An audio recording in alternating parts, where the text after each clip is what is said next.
tonight I'm here with Forrest Whitaker. He plays the father in the Black Nativity.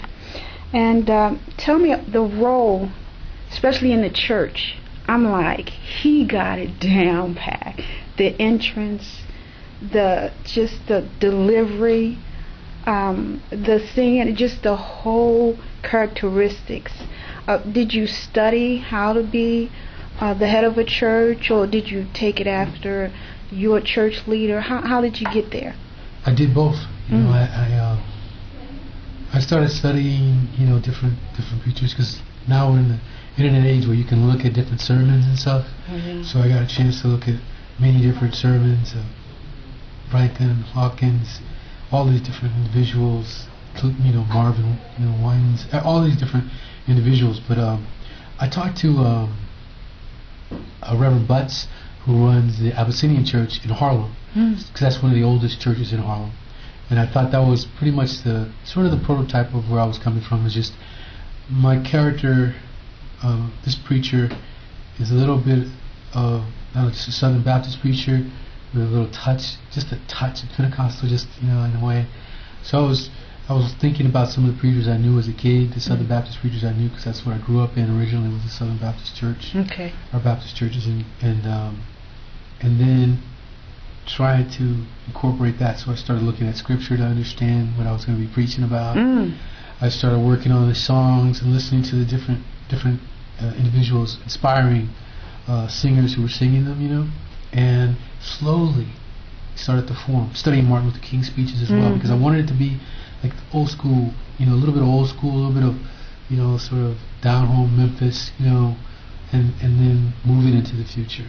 So I was trying to find that, and because I had such an obsession with Martin Luther King, and because my character originally found his calling when Martin Luther King spoke to him and sent him to watch, I tried to incorporate a number of those things inside of this person, and then he just started to breathe on his own and be who he was. Well, which is, I'm listening to you speak, because I was raised a Baptist, even though I'm non-denominational now, and when I was in the Navy, I went to a Catholic church, and so I just saw a little bit of a lot, and it really came across really distinctly, but yet gave us that feel. Oh, thank you. Now, when it comes to the singing, is this your first time singing on film? Or? I think, I think I would sing in character. I've done it before, like once.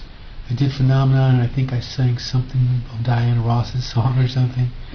But no, this is the first time I've really sang in a movie. And it's really good. I was telling Angela, just really, really good for it not to be like your passion or whatever. So did you get training for it, or did you just... No, what I needed to do is just practice. I got the tape, I got the music, I started listening to different people singing these songs. I spoke to a couple of people, about it. Talked to B.B. Winans once, I talked to a few different people. But I was able to, because I had some musical training in the past, it started to come alive, and then the choir itself started to help. Because we went through music rehearsals, and we were in music rehearsals and dance rehearsals for, I think they were in for almost a month, and I was probably there for 2 weeks. And I got a chance to work with them and get the spirit. Well, you did really, really good. I think the majority of the original songs are definitely going to be classics.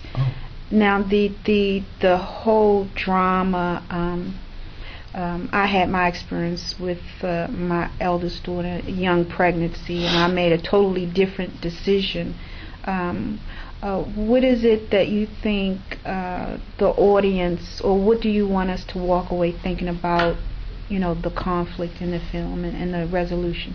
I think that we're all flawed human beings, and we make mistakes, and I think the one thing that the movie is trying to talk about is about forgiveness. It's about love being at the base, so that we can work through our problems and hopefully reconcile as a family. It's easily said, but it's very difficult for people, not only to forgive each other, but to forgive themselves for the things that they've done. Yes. So I think the movie talks to that a lot. Yeah, I say that a lot. that a lot of times we have to forgive ourselves first. One last question: with the holiday coming and the movie coming out, and it's based on Langston Hughes' play. What is it that I guess attracted you to the role? Because you've had some major roles. You're a major A-lister. What was it that attracted you to this? And this is an independent film, right? No, it's Box Searchlight. Oh, okay, gotcha. So I think, Casey approached me with it. I was looking at it and I thought, well, it's frightening, it's challenging, because I really wanted to make sure that there was no doubt that people would know that this was a true preacher, what I mean?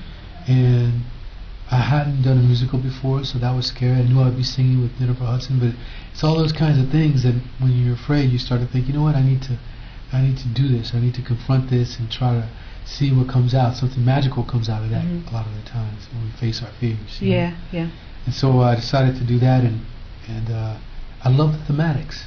I love that it's about not just the holding together of a family through love, but the holding together of a community. And you see the community in this congregation, and they all start to slowly come together. I think it's great. And they know the history. You could tell they knew the history of the whole conflict there as well. Did you have a chance to ad-lib at all? Oh yeah, no. I got to, because Casey did it so that in order for me to be able to ad-lib and stuff too, she recorded. We did the music recordings, but then we did it live. So there was a lot of moments where I'm talking to the congregation or talking to my wife on stage, whether it's I'm running from the tax man, what I mean. That was something that just came to me, as well as the hotels, Motel 6s. Oh yeah. even turning to my wife and talking about how much supportive she is, and she's the one who handles our taxes. She's the one who does this.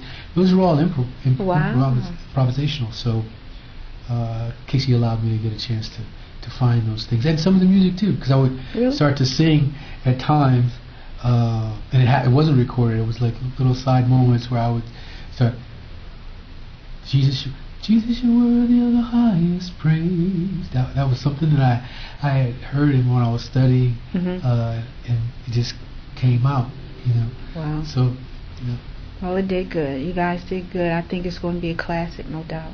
Oh, thank you. Thank you for your time.